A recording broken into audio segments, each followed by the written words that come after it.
although we're designing parks and we're designing buildings and we're designing communities, we're designing them for people. And you need to understand what's the human factor? What do they actually want? How do they make their choices? And so, any projects that we're designing, we try and encourage as much flexibility and versatility as we can in the way people actually move.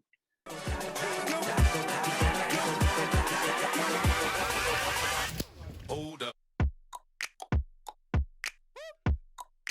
Hello, everyone. It's Paul Davidescu from Level Up Mortgages. I'm here with Trevor McIntyre, who has been at the IBI Group for over 20 years. The IBI Group has been building cities, designing cities for 45 plus years. Of course, Toronto is one big one for them, alongside many others around the world. And Trevor here has a very, I think, interesting title that I'm very excited to hear exactly what that is. So as the global placemaking lead, there's probably a lot of things to do. So welcome to the show, to the episode. Very excited to have you here. Thanks for joining us. Thank you very much, Paul, and pleased to be here virtually. Yes, virtually, and as many people will probably figure out when this is released, is that we are in the beginning. I was gonna say the middle of the COVID crisis. I hope it's more so near the end, but we're not sure. So data recording here in early April. What are we? April 9th. Yes. And we are making this happen. And I guess we'll address sort of the obvious elephant in the room in a moment, but let's start off with a bit of an introduction, just how you got involved with the group, and maybe a bit more about the things that IBI does, and maybe some people don't know about. Okay, well, thanks very much, Paul. So you're right. My title is that I'm one of the global directors at IBI. Just to say a little bit about IBI, we're about 3,000 people.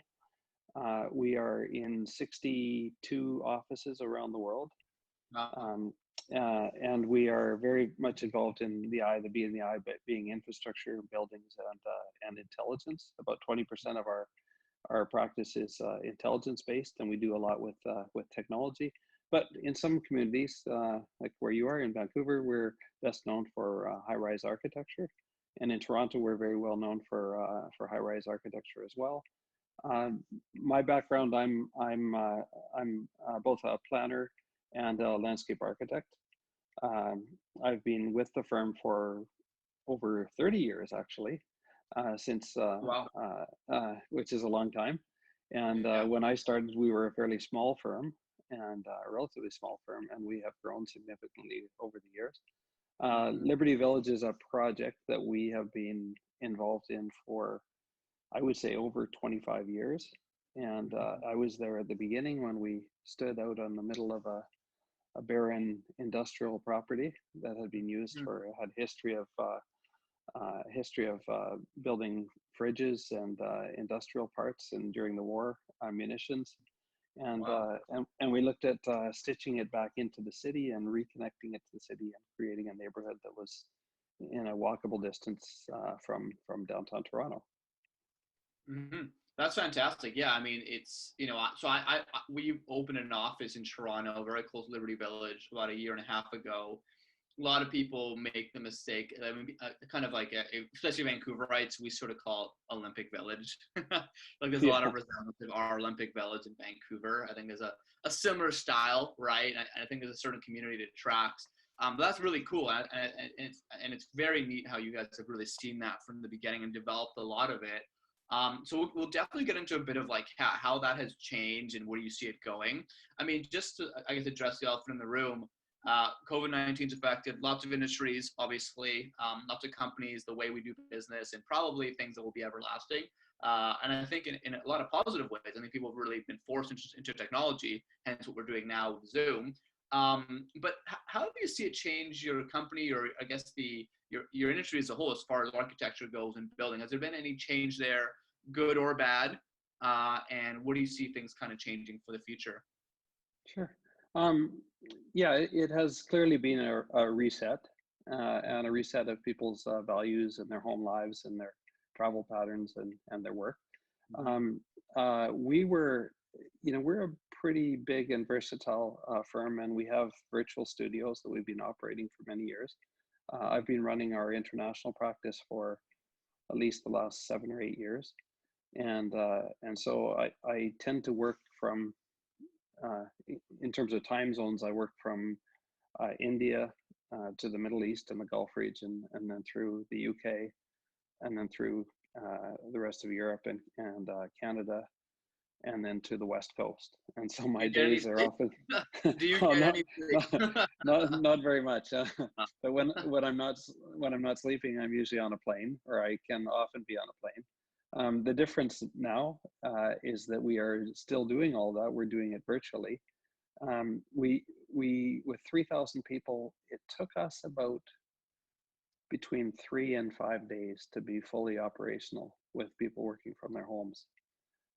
We had to buy some more laptops. We had to buy probably 100 and some laptops, but we were largely able to do that already, and we are largely able to work in these type of platforms, and we have been doing it for years. So we were, I think, ahead of the curve, and we adapted very quickly. And I won't say there was no hit to business, because obviously many of our clients are developer clients, and our municipal clients had to slow down and had to kind of catch up and be able to figure out how to work. And we've been trying very hard to work with them to help enable them and help set them up on platforms like Zoom and Teams and GoTo, so that we can work virtually. But we continue now to be up and fully operating, and my days are as full as they were. It's just I'm working in the same place in my house.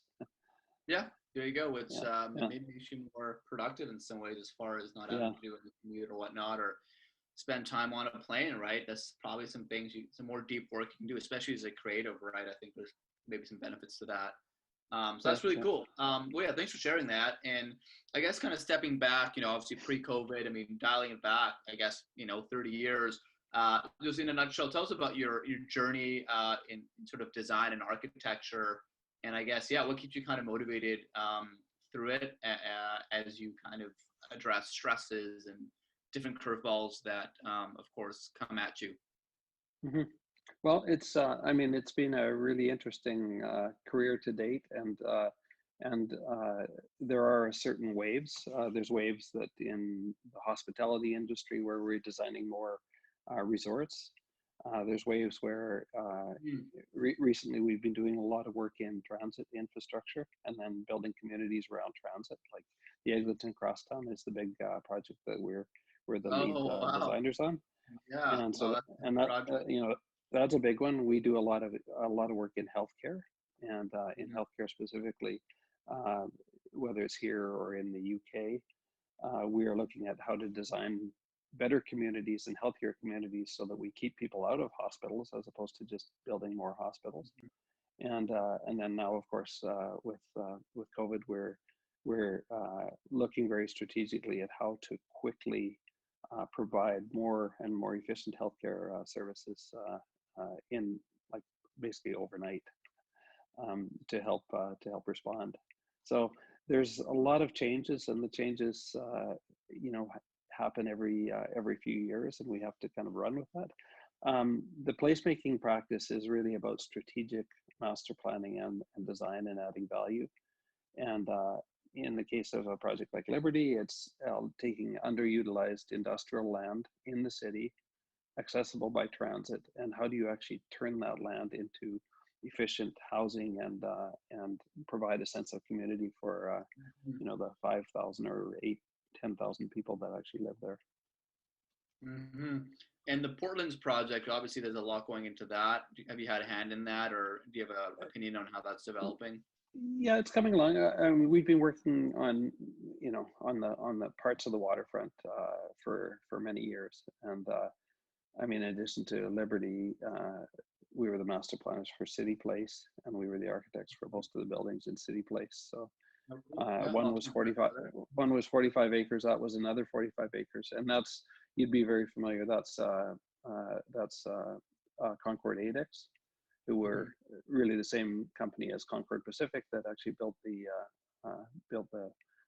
many of the Olympic lands out in Vancouver.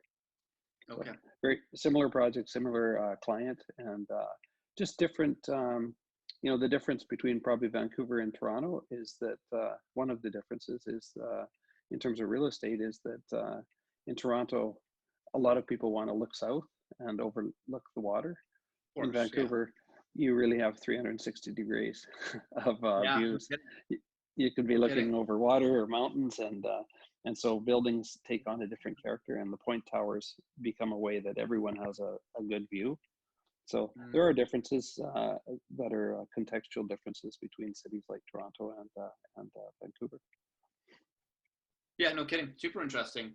And I guess, yeah, diving more into obviously Liberty Village and how that sort of evolved over time. Yeah, tell us a bit about, how you've kind of become a staple there as far as the things you've designed, maybe some of the specific parts of Liberty Village.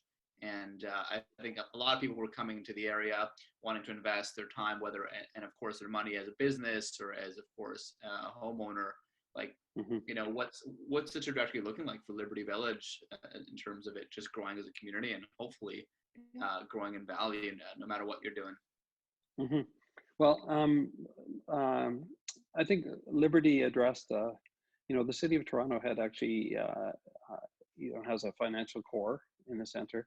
And then there was a move on the two shoulders. So King Spadina and King Parliament are the two kind of areas on the shoulders where the director of planning at the time, Paul Bedford, sort of recognized that these were opportunities that you could actually create more flexible mixed-use neighborhoods, and you could be a little less onerous about the zoning and the detailing, but you could actually, as long as buildings fit, you could have some more flexible uses, and you could take industrial buildings, for example, and convert them into lofts or convert them into architecture studios and such, and so that helped. And as that move happened and started to kind of spread the city out a little bit more on the two shoulders, on the western shoulder,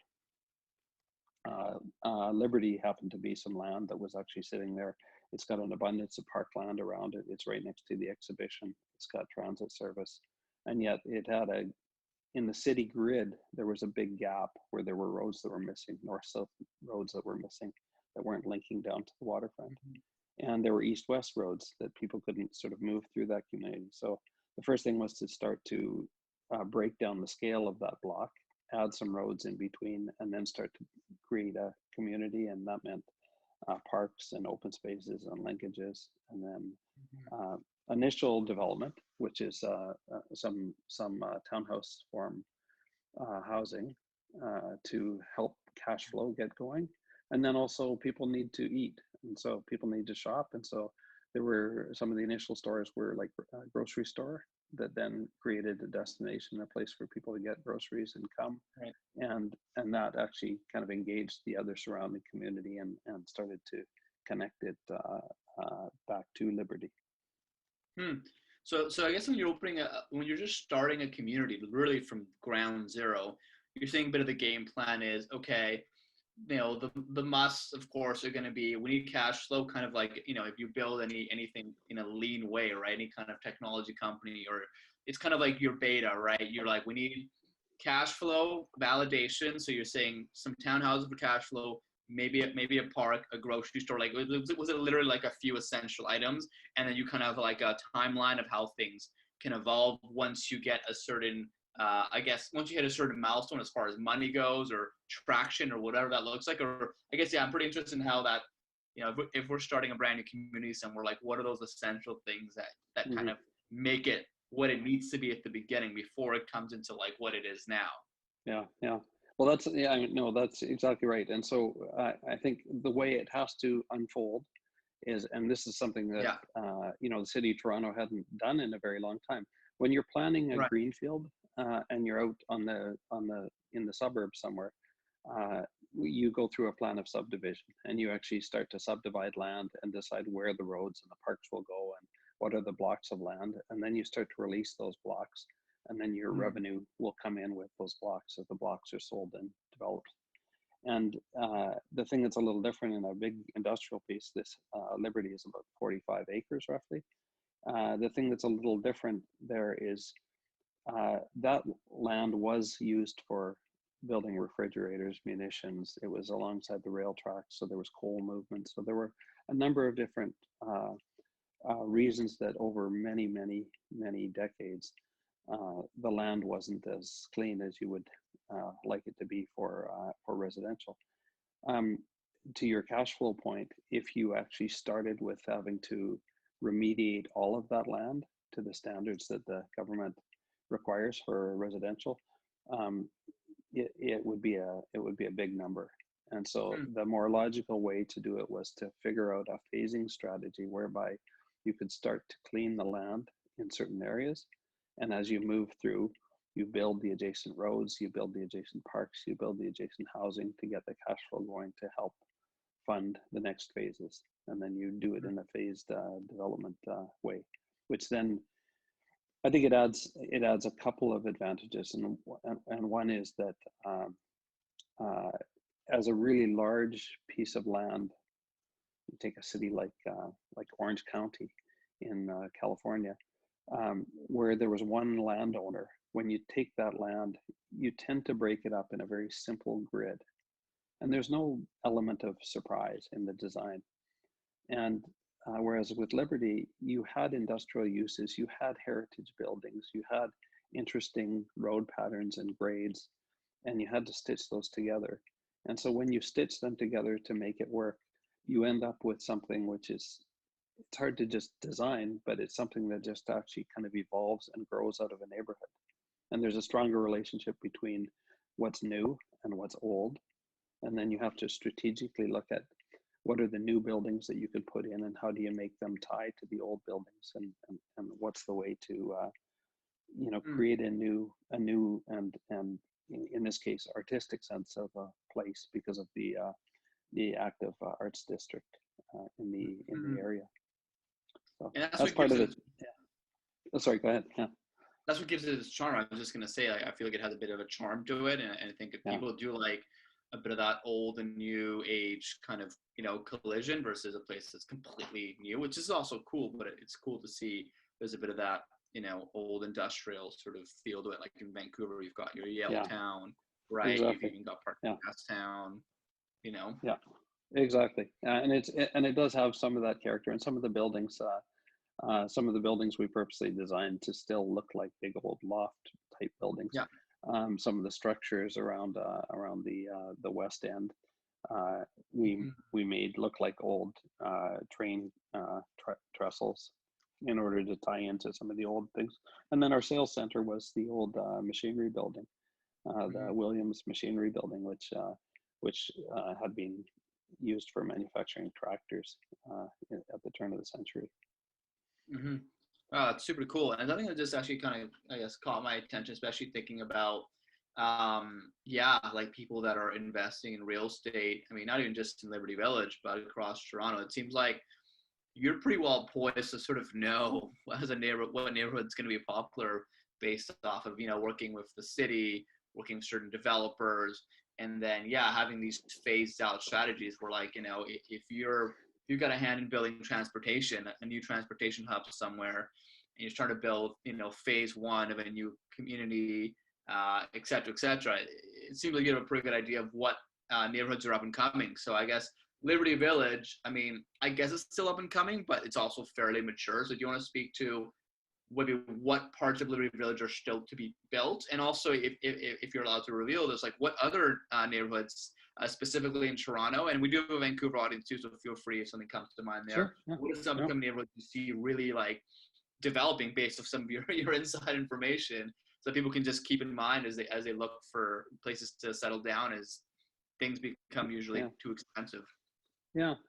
Well, I mean, it's interesting because we traditionally think of infill housing as being there's a parcel or there's a little block, and you can actually infill with sometimes it's a little loft or a condo, or sometimes it's got a podium and base, but it's a higher building, but you're actually starting to infill with more density. And as our cities, as we, in the city of Toronto, for example, we can't expand really further south because we have the Lake Ontario. To the north, we can't really expand further because we have a green belt, the Oak Ridge Moraine, and our policies, our government policies, are such that if we're not developing within the Oak Ridge Moraine, then we actually leapfrog up to new urban areas that are, more dense areas. And so as you run out of land, you have to think strategically, well, how do I actually infill? But how do I infill at a scale where I'm infilling bigger pieces of industry and plugging in neighborhoods? Because sometimes a single building is just a building. Whereas if you have a collection of buildings and the open space around it, and you create a place and a neighborhood, then you actually start creating a community, and you have to stitch into the rest of the communities that are around it. And so Liberty is a good example of that. It's like a 45-acre infill, really. City Place down next to Rogers Center is another one that was between the CN lands and the CP lands. That's probably twice that amount of land that was made available, but as a big infill community and then designed as a community. We start seeing those in other places of the city, but there is a strong correlation to transit and transit infrastructure. And with our involvement in the Eglinton Crosstown project, that's 19 kilometers across the city, and almost out to the airport and all the way to Kennedy on the east end. But it's a significant piece of infrastructure. We've got like 15 stations along that line and 10 stops along the eastern side of the line. And so with that new transit infrastructure, anywhere along that corridor within a 5 to 10 minute walk is really land that's ready for development. And we are involved in some projects along there already, and we're tracking other projects. And we typically we use strategic planning tools that we have to be able to look at land that's available and land that is suitable for either by size, location, access, zoning and density, or neighborhoods. What are the things that actually give it a score, and what's the score of the land that is desirable for redevelopment? And then we work with our developer clients to try and identify those and look at them, which is really the heart of TOD and any transit-oriented development. So if that answers that question, I think that's the key thing, is the relationship to transit. And then it also has to do with land use, and obviously, the city protects employment lands and such, and is resistant to converting those to residential, but other underutilized residential, if it has transit access and if it's has other attributes, then it's worth considering how we infill those. And again, infill, you kind of mean as far as sort of adding different elements to it, or what's the exact definition of infill, just to be clear? Well, infill, if you were infilling a building, it's really just kind of plugging a building into a space, changing the land use, cleaning up the site, and then plugging it in. If you're talking about a bigger area like Liberty or City Place, then you have to decide, okay, where are the roadways, where are the pedestrian connections, where are there parks and open spaces, and what do you have to, what do you have to pre-build as a community? And again, we're involved in these up in, not just in the heart of the community, but up in the north end of the community, in areas like where we were involved in the Viva project, which is another rapid transit line up at Highway 7 and Yonge. And with that new BRT system, a bus rapid transit system, again, all the land that's within the walking distance of that is available for these new communities. And we are doing a very similar community up in the north, in Vaughan area. Yeah. Cool. Yeah, it's super interesting. Wow. And so I guess obviously, dialing back to Liberty Village, I'm guessing you'd recommend for a business owner or someone who's who wants to live there, to move in. Like you think the community is still developing, it hasn't, I guess, topped out or hit a stagnation point? Like, do you see it still growing?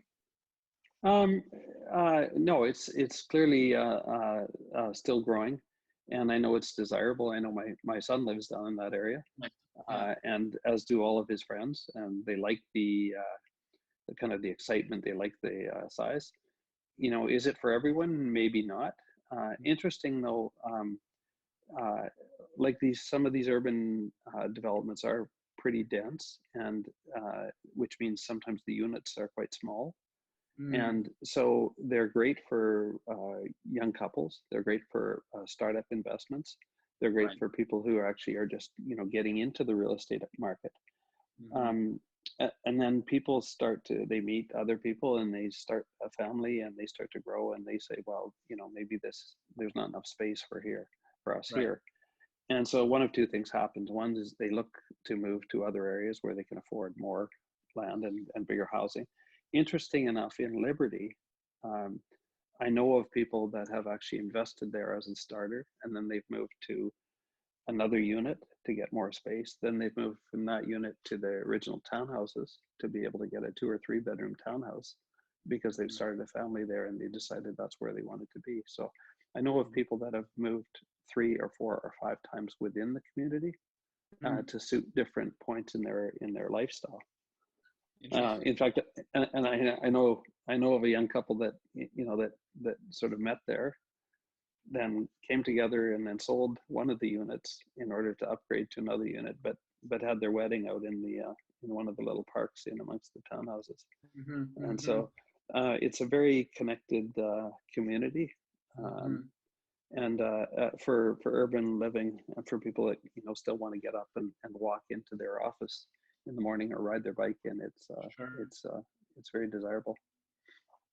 Yeah, the biking part, I think, is again as a Vancouverite, I always hope there'll be more biking lanes and biking options. Although the lakeshore is beautiful, but you know, hopefully there'll be more. I mean, yeah, do you see the city becoming a bit more of a biking city, or is that a bit more West Coast?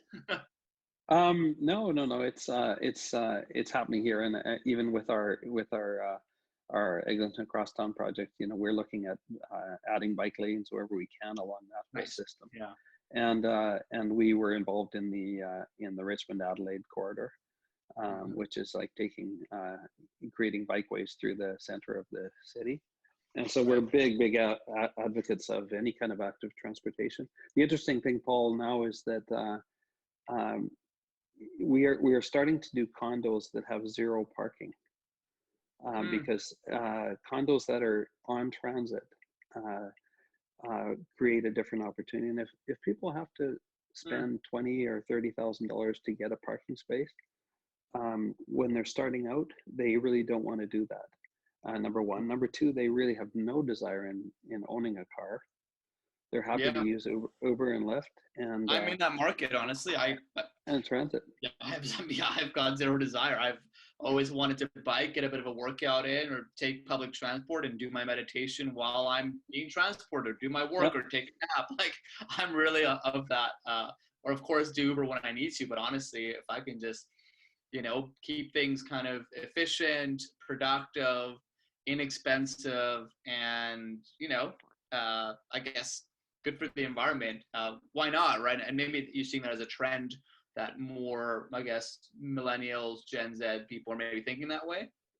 Yeah, absolutely. I mean, we see it in our studio, and one of the challenges in the design studio is sometimes you have projects that aren't on transit and aren't easy to get to, and you have people who have to go and do site visits, and it becomes difficult to when you look around and say, okay, who has a driver's license, and no hands go up.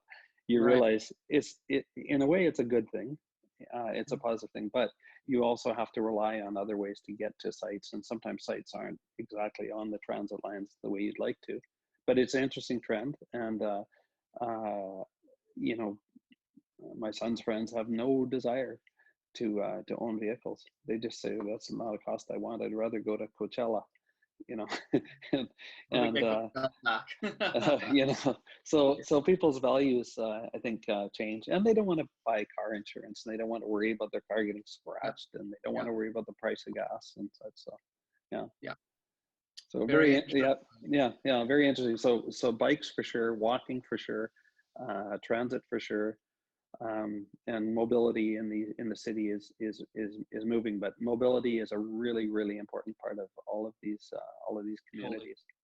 Yeah, Yeah, no, it makes perfect sense. People got to definitely, move in their preferred manners. I think that's super interesting. And I could say I could fire so many follow-up questions around autonomous vehicles and how that changed things. And yeah, now people are this now there's things like co-living, right? People are yeah, like, it's sort of like you look at this sort of WeWork model, but we work for residential. I've got some friends working on things like that where it's more around less social isolation, better use of space, less using vehicles. And there's so many trends we could go on with. Maybe there's yeah, a one or two trends you want to quickly touch on before we wrap up into the last question. I'd be open to it, but now that we're on the yeah, trends topic, I mean, it's definitely a yeah, fascinating yeah. No. topic. It's a really important part of design, because although we're designing parks and we're designing buildings and we're designing communities, we're designing them for people, and you need to understand what's the human factor, what do they actually want, how do they make their choices, and so any projects that we're designing, we try and encourage as much flexibility and versatility as we can in the way people actually move. We Mhm. create apps for trip planning that tell people, okay, what's the best way for me to go from A to B? What's the easiest way? What choices do I have? Whether there's construction or depending on the time of day or the weather. A And so the trip consumer app? planning. Sorry, say again. A consumer app, so I can download one Yeah, of your apps, consumer apps. Yeah, yeah, use it yeah, over with Google Maps or aside yeah. from it, or With and aside, any of the 511 systems in North America, a lot of those we actually designed and built.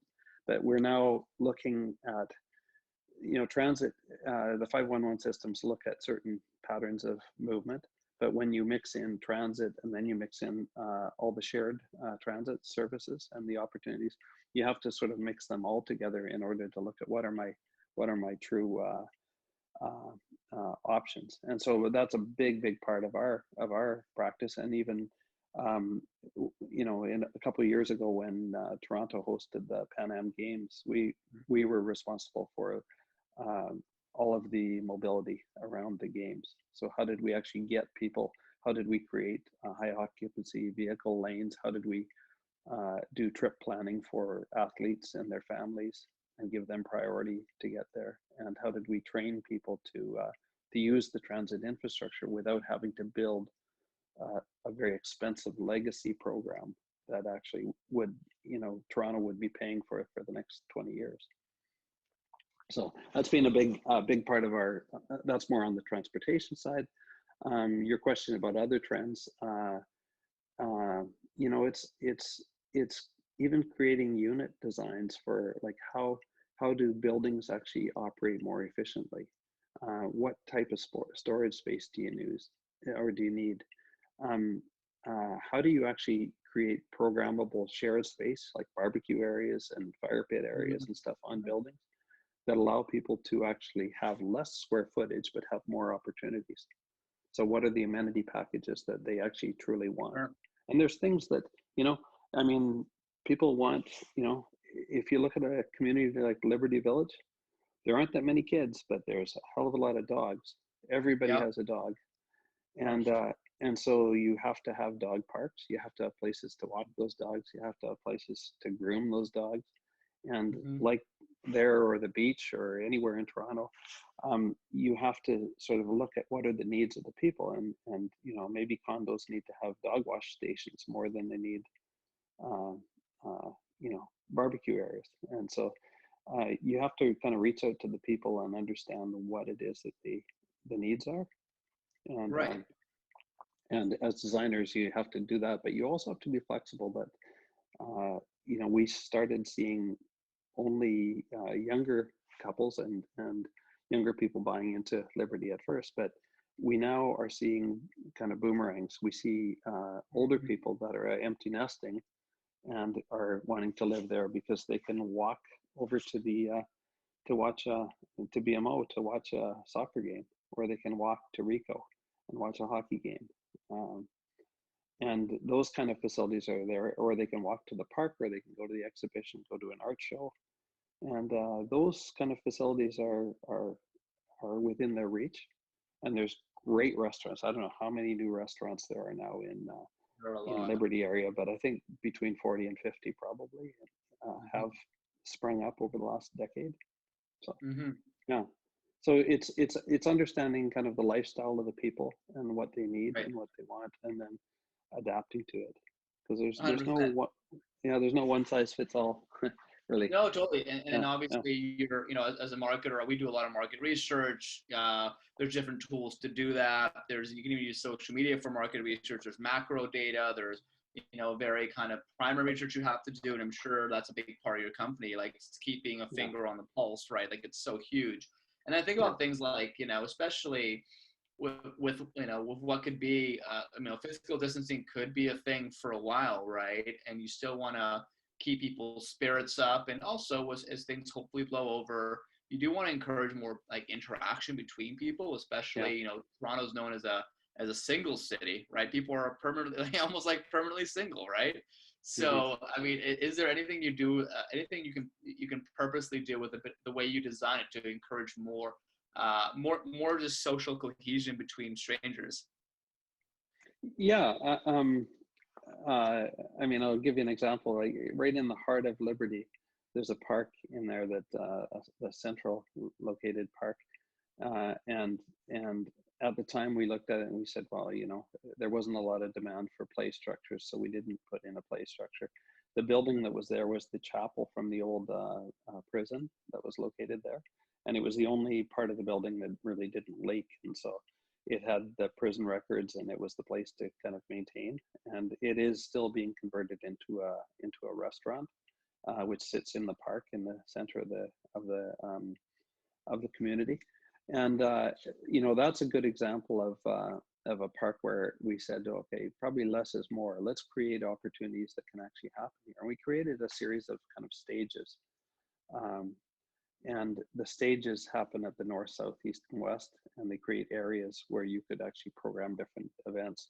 And we found in a short period of time there were boot camp events, like little workout boot camp experiences. There was morning Pilates and yoga, Mm-hmm. and there would be just one person who would show up. They don't work for the city; they're just private, and they run a little program, and they grab and they end up with a bunch of neighbors, and then by word of mouth, they create uh, a group like that. As more kids have come along, we ended up adding play structures and things like that, and then those people went there, so they come and they grab their coffee, and then they they go, and it's very interesting. And I know when we take people to tour through the community, and I remember taking the mayor from I think Austin, Texas, and his wife Mm-hmm. with a group that were here in Toronto, and they said like, who are all these people and what are they doing? And it was just a sunny afternoon, and I said, well, what do you mean? They said, well, why are they not in their cars? Why are they walking around here? Like what? And I said, well, that guy is obviously going to the gym, and that person's coming from the beer store, and that person looks like they're just grabbing a coffee and sitting in the park, and that person's walking their dog. And they said, yeah, but where are they all going? And it's a different mentality, because and after a while, after we walked around and we spent some time, they just said, like, this is just it's so real. These are just people living their lives, and you just got it. They have to have a place to go to the bank. They have to go for a massage, because they're all active and they're running and they're doing things. There's a gym, there's a Starbucks, and all the things that they need to feel like they're part of that community are there. So your comment about the social distancing and things, I think we have had to adapt to, for a time, how that works. And Liberty has been a very singles social place, kind of meeting place, and Mm-hmm. so those people are forced to be a little further apart, Mm-hmm. and they're forced to think differently about how they uh, connect to people and communicate. But I think when we come through this, which we will, we have to think about the social distancing, but we also have to think about how important it is that people socialize. I mean, these Of kind of course. meetings are great, but eventually people they need diversity in their lives, and they need to be able to go for a run, and they need to go through things. And 100%. Yeah. yeah, and your challenge, which is a really good one, is, we're all, like, over 50% of the world's population is living in cities now, like well over 50%. And as those numbers continue to grow, we will have density. And now we're looking at a world where we've all separated, and we're all trying to be socially distant. And our values are being reset. So it'll be really interesting to see what that is. We're looking at it, our as a design firm, we're looking at these patterns, and we're using our data analytics group and our technology services to try and keep people connected and keep their lives moving now. But we're also treating it as a very large social experiment in how we design cities. And it's so critical to every project we're working on now, because it keeps coming up. And how do we engage people in, like, when we're designing these communities, you have to reach out to these people, and if you can't reach out to them in a workshop, then you got to reach out to them virtually using platforms that we have in order to get their opinion, so we can keep the world moving forward. So it's really, it's a very interesting time right now. Yeah, no kidding. Yeah, Yeah. And this is a good transition to sort of the last question I like to ask. I mean, at Level Up Mortgages, we're all about helping people level up. It's about growing. It's breaking through your potential. And I think there's an attitude you need to have towards it, where in times of crisis, this is probably the best time for you to change your habits and hopefully do it in a productive way, right? So, I mean, whether this is maybe some new things you're doing during the physical distancing era here, or is something you've done for a long time, like, how do you stay creative despite all the challenges you have? How do you keep your mind fresh? How do you increase your creativity, whether it's diet, programs, courses you're taking, self-studying, drawing, like, what keeps your mind fresh and just you as a leader? How do you stay at your ultimate potential? That's a good question. I mean, my thing is, I love to run, and I run every morning. I run like 5-6 miles every morning, and I was doing that outside, and then in the wintertime I tend to go inside, and I have a gym right here behind me, or have a treadmill, and so I can run inside, and I can catch up with the news and go through that in the morning, continue and get that kind of out of the way. And then go and have meet interesting people like you, and try and kind of keep things moving. I know next week I have a workshop one morning from 4 in the morning until 9 in the morning in Belgrade, but virtually. Yeah. and then we have 2 follow-up workshops in the afternoon. So some days are busy, but the fact that I don't have to go into the office, or I don't have to be on a plane, when you need to refresh, you need to get out and go for a walk. You take the dog for a walk, or you go for a run with your son, or I do whatever I need to do to kind of keep active. Still sketch, like sketch and draw every day, and we find ways to just, if we're working on a project, we sit and draw, take a picture, and connect.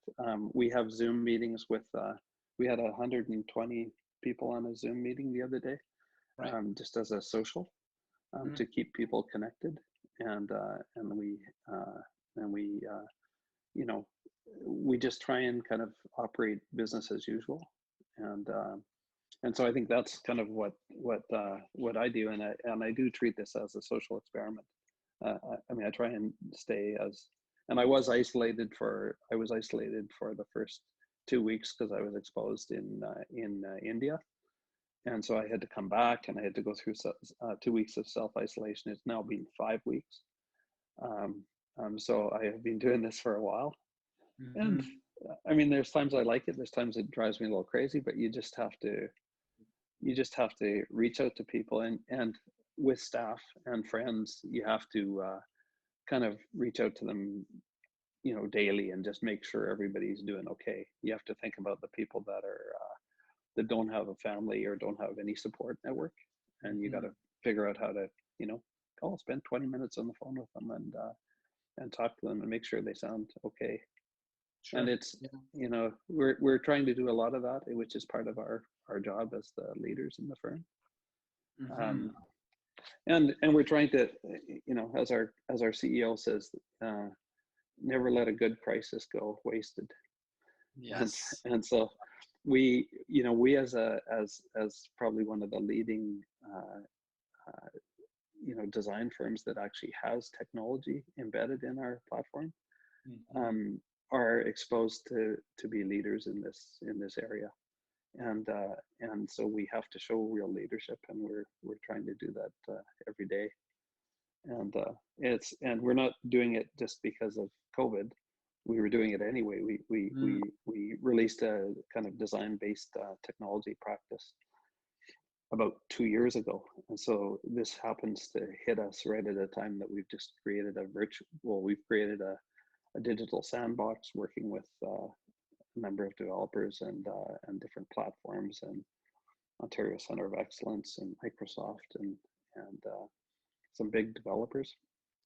And unfortunately, that our digital sandbox, which would be it's a great place to go and meet people in our studio. It has become virtual, so we're doing it just without the sandbox right now. So, Yeah. but I mean that. So we do everything we can do to continue to keep up the creative side of the practice. Hmm. Yeah. So Yeah. yeah, That's if super you if crucial. you if you have more tips, though, I'm I'm always open to learn. Yeah. Sure. Yeah. Yeah. No, I mean, there's all kinds of stuff, and there's some interesting apps. I know within my group of friends, like this, an app called the Down Dog app, and the Yeah. Down Dog app, as it probably sounds like, it's a yoga app, and of course during COVID, they've really given their free access to most of the platform, and yeah, it's fantastic.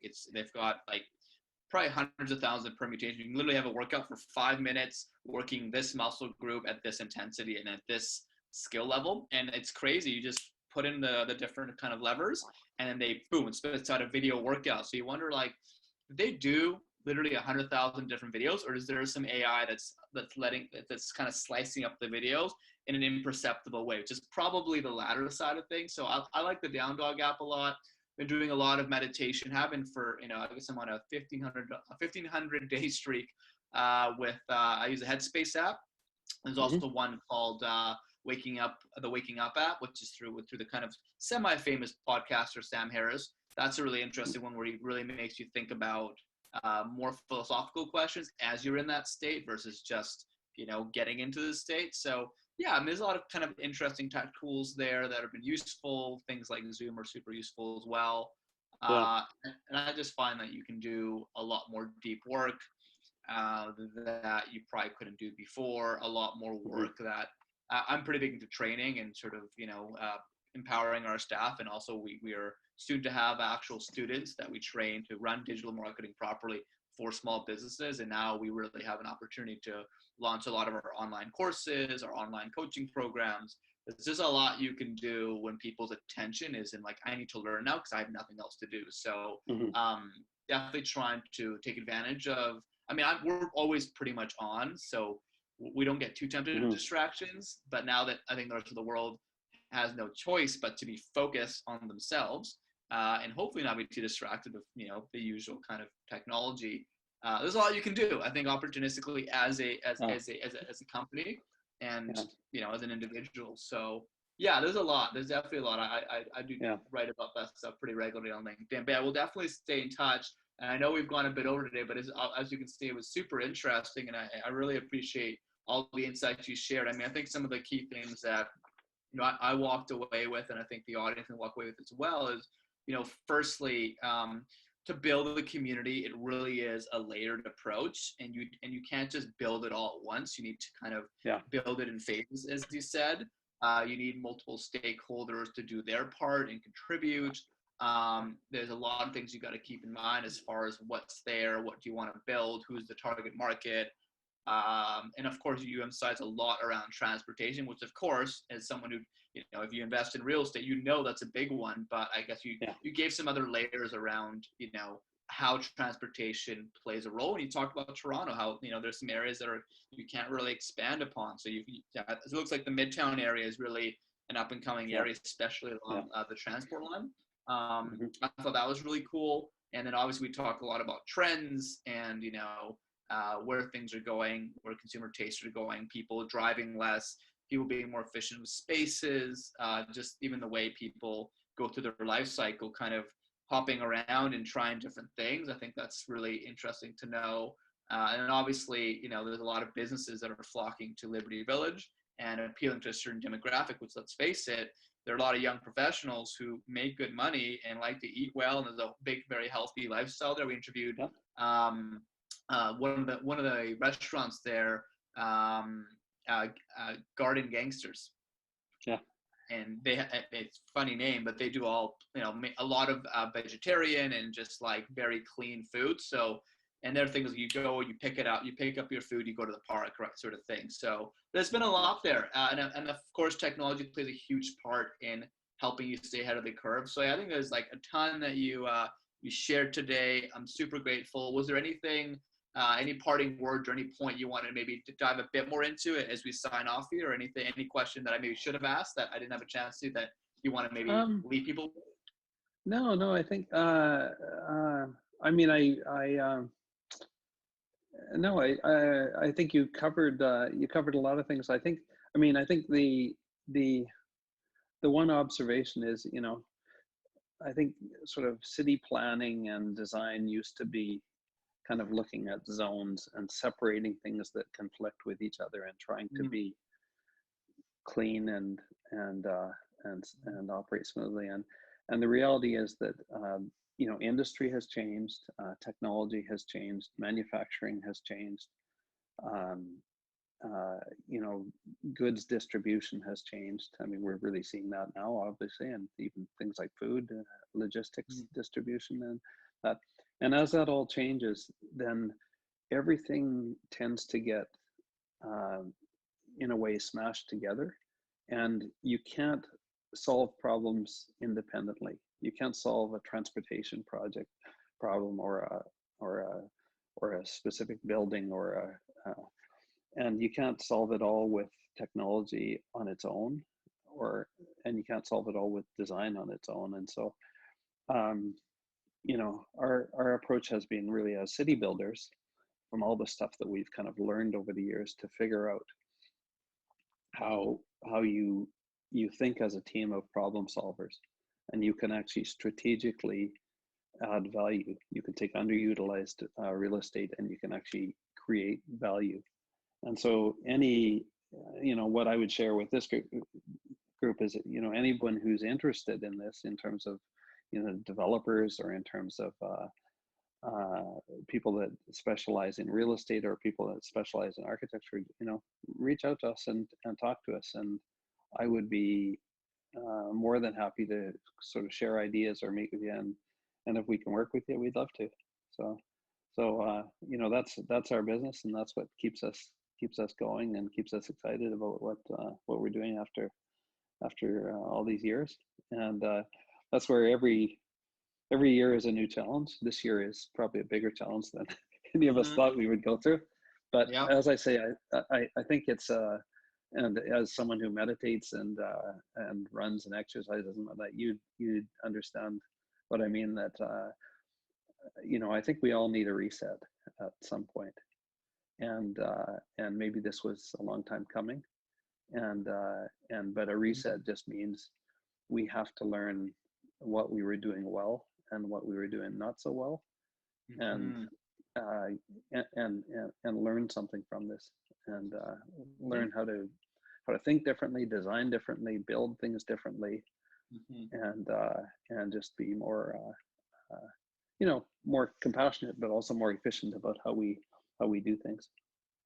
So 100%. yeah, those are my parting words. Yeah.